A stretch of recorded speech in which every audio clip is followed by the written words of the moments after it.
السلام علیکم لڑکے، کیا حال ہے؟ وعلیکم السلام، میں بالکل ٹھیک، تم سناؤ؟ آج میری یاد کیسے آ گئی؟ واہ بھائی واہ واہ، غائب خود ہو اور پوچھ مجھ سے رہے ہو۔ یار کچھ نہیں، بس آج کل کہیں آنے جانے کا موڈ نہیں ہو رہا۔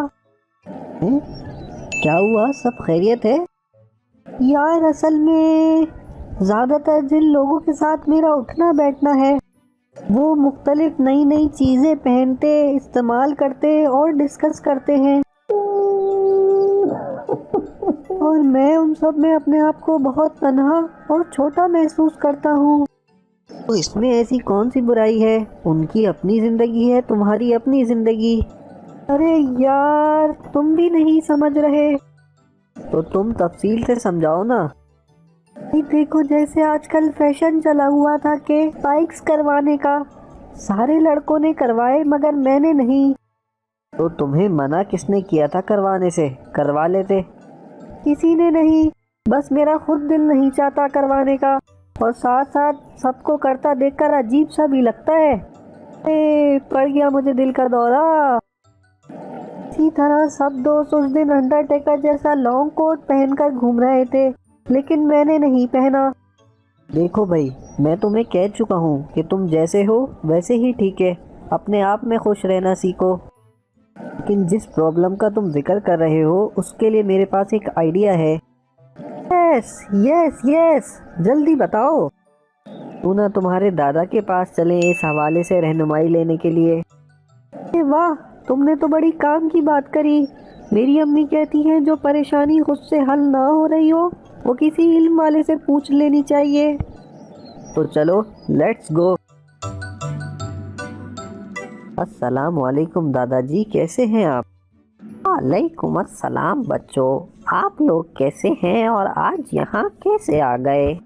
دادا جی بس ایک مسئلے پر آپ کی گائیڈنس چاہیے تھی، بس اسی لیے آپ کے دربار میں حاضر ہوئے ہیں۔ بیٹا، میں کوئی بادشاہ سلامت تھوڑی ہوں اور نہ ہی یہ کوئی دربار۔ تم دونوں دن بدن شرارتی ہوتے جا رہے ہو۔ دادا جی میرے ابو کہتے ہیں کہ سب لوگوں میں سب سے بہتر انسان علم رکھنے والا ہوتا ہے، اسی لیے آپ ہی ہمارے لیے بادشاہ سلامت ہیں۔ آپ کے پیرنٹس نے آپ کی بہت اچھی تربیت کی ہے، اسی لیے مجھے آپ لوگوں کے آنے کی خوشی ہوئی، اور گائیڈ کرنے پر اور خوشی ہوگی، اس لیے آپ جلدی سے اپنی پرابلم بتائیں۔ یہ پرابلم تو مونی اب آپ کو خود ہی بتائے گا۔ Over to you Moni. دادا جی پرابلم یہ ہے کہ میرے جتنے دوست ہیں وہ نئے نئے فیشن کرتے ہیں، نئے نئے ہیئر اسٹائلز بناتے ہیں اور ان کو ڈسکس کرتے ہیں، میں ان کے درمیان بہت عجیب اور چھوٹا محسوس کرتا ہوں۔ تو سنو بیٹا، ایک جنگل میں ایک کوا اور ایک ہنس رہتے تھے۔ کوا اپنی زندگی سے خوش تھا اور ہنس اپنی زندگی سے مزے سے پورے جنگل میں اڑتے پھرتے، دانا کھاتے، پانی پیتے، تالاب کے ٹھنڈے میٹھے پانی سے نہاتے۔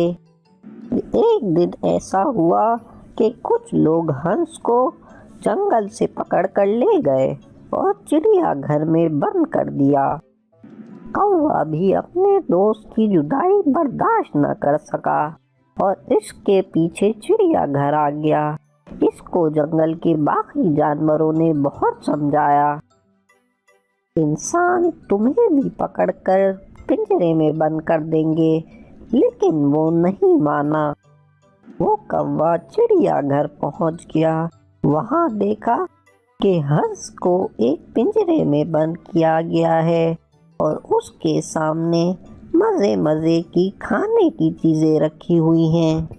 کوے نے ٹھان لی کہ اسے بھی اس طرح کے مزے چاہیے، لیکن اسے پتا تھا کہ اس حلیے میں اسے چڑیا گھر میں کوئی نہیں رکھے گا۔ وہ اپنے اوپر سفید رنگ کرا کر بالکل ہنس جیسا لگنے لگتا ہے، پھر جب وہ ہنس کے پاس جاتا ہے تو اس کو بھی مزے مزے کی کھانے کی چیزیں ملنے لگتی ہیں، لیکن ایک دن بہت زور کی بارش ہونے لگتی ہے اور اس کا اصلی رنگ سامنے آ جاتا ہے۔ یہ دیکھ کر چڑیا گھر والے اس کو پنجرے سے نکال دیتے ہیں۔